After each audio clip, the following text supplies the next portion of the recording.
नौ दिन रात कोइनी नेहिया लगाई के ए माई सुन ना।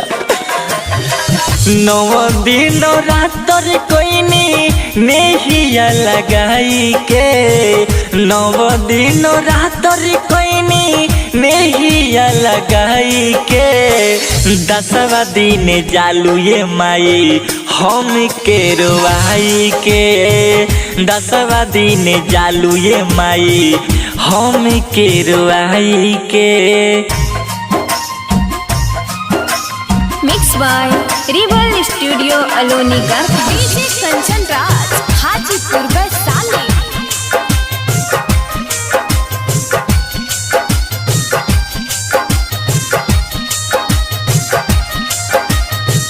पूजनी चरनिया ये माई पंडित जी बोला के तब काहे जालू ये माई हाथवा छोड़ा के ए माई मजा।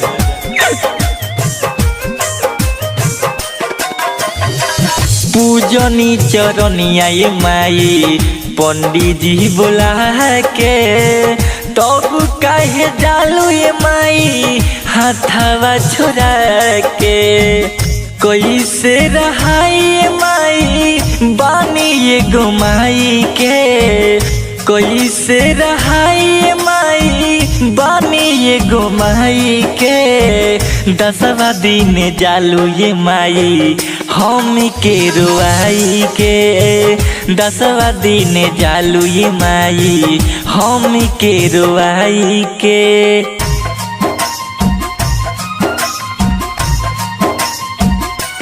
डीजे कंचन राज हाजीपुर वैशाली।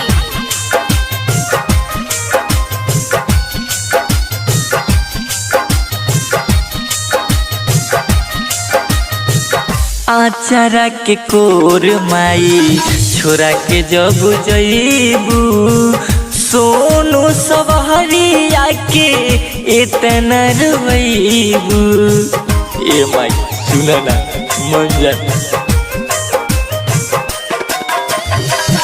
आचारा के कोर माई छोरा के जब जईबू सोनू सवारिया के इतना रोईबू बीकू दीवाना कहे जा जनी भुलाई के बीकू दीवाना कहे जा जनी भुलाई के 10वां दिन जालू ये माई हम के रुआई के 10वां दिन जालू ये माई हम के रुआई के।